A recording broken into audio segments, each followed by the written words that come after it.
সপ্তাহখানেক আগেই বরগুনার এক ঝুঁকিপূর্ণ বেইলি ব্রিজ ভেঙে প্রাণ গেছে 10 জনের। বরগুনার ট্র্যাজেডি কি এবার পুনরাবৃত্তি ঘটতে যাচ্ছে শৈলকুপায়? ভাবছেন এমন কথা কেমন করে বলছে? শৈলকুপার ঐতিহ্যবাহী বেইলি ব্রিজ বা লোহার ব্রিজ, যে ব্রিজের ভেঙে গেছে পাত, খুলে গেছে নাট, জীবনের শঙ্কা নিয়েই প্রতিদিন হাজার হাজার মানুষ ও ছোট বড় যানবাহন চলাচল করছে শৈলকুপার আলোচিত সেই স্টিল ব্রিজে। সাধারণ মানুষ যাকে ডাকে লোহার ব্রিজ হিসাবে। ঝিনাইদহের শৈলকুপায় স্টিলের সেতুটি পারাপারের অনুপযোগী হয়ে পড়েছে বেশ কয়েক বছর আগে। জং ধরে ছিদ্র হয়ে গেছে ব্রিজের পাটাতন, ভেঙে গেছে ব্রিজের নিচেই লোহার পাত, অনেক পাশের নাট খুঁজেও পাওয়া যাচ্ছে না।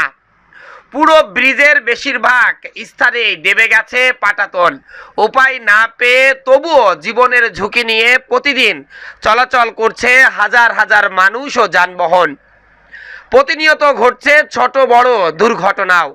জানা যায় 1995 সালে গাড়াগঞ্জ কুমারখালী সড়কে কুমার নদের উপর 112 মিটারের এই ব্রিজটি নির্মাণ করা হয়। সে সময় সড়ক ও জনপদ অধীনে থাকলেও বর্তমানে এটি এলজিআইটির আওতাধীন একটি ব্রিজ। নদী পারাপারের একমাত্র এই ব্রিজটি গত কয়েক বছর ধরে চলাচলের প্রায় অনুপযোগী হয়ে পড়েছিল। এই কয়েক মাস ধরে বৃষ্টির অবস্থা একেবারেই নাজুক। মাঝে মধ্যে মেরামত করলেও কিছুদিন পর আবারও ফিরছে একেবারেই নাজেহাল অবস্থায়। দিনে রাতে জং ধরে ছিদ্র হওয়া, গর্তে পড়ে দুর্ঘটনায় আহত হচ্ছে অনেকেই। এই ব্রিজ দিয়ে যারা নিয়মিত পারাপার হয় বা চলাচল করে তারা বারবার সরকারের ঊর্ধ্বতন কর্তৃপক্ষ ও স্থানীয় জনপ্রতিনিধিদের কাছে ধর্ণা দিয়েও কোনো লাভ হচ্ছে না। একজন হার্টের রোগী যদি এই ব্রিজটি পার হয় কোনো একটি যানবাহনে, তাহলে যে বিকট শব্দ আর যে ঝাঁকুনি তিনি অনুভব করবেন, তাতে বোধহয় তার আর এই যাত্রায় বেঁচে ফেরাটাই দায়। কে দেখে কার কথা? সাধারণ মানুষ মরলে তাদের কি যায় আসে?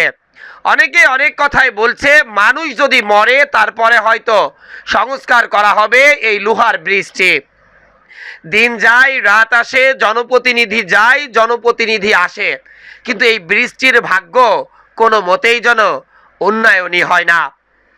এই ব্রিজ দিয়ে যারা চলাচল করে সেই সকল মানুষ গণমাধ্যম কর্মীদের মাধ্যমে আরও এক দফা সরকারের ঊর্ধ্বতন কর্তৃপক্ষ এবং স্থানীয় জনপ্রতিনিধিদের কাছে অনুরোধ করেছেন যাতে দ্রুত এই লোহার ব্রিজটি সংস্কার করা হোক, যেটা এলজিআইডির আওতাধীন একটি স্টিলের সেতু হিসাবে লিপিবদ্ধ আছে।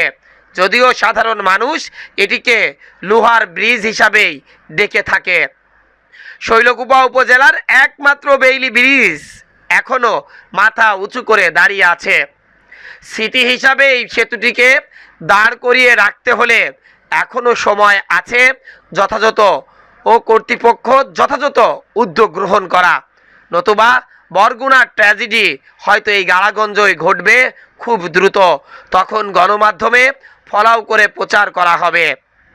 বরগুনার ওই বেইলি ব্রিজে তো টানানো ছিল ঝুঁকিপূর্ণ সেতু, সাবধানে চলাচল করুন, কিন্তু বিকল্প যোগাযোগ ব্যবস্থা তৈরি না করে ঝুঁকিপূর্ণ সেতুর সামনে যদি ঝুলিয়ে রাখা হয় এটি ঝুঁকিপূর্ণ, এটি দিয়ে সাবধানে চলাচল করুন, তাহলে কিন্তু যে সকল কর্তৃপক্ষ থাকে তারা তাদের দায় এড়িয়ে যেতে পারে না। তবে সেই ঝুঁকিপূর্ণ সাইনবোর্ডটুকুও এই গাড়াগঞ্জ বেইলি ব্রিজে নেই। তাই স্থানীয়দের মাধ্যমে আমরাও বলতে চাই যে অনতিবিলম্বে এই লোহার ব্রিজটি মেরামত করা হোক।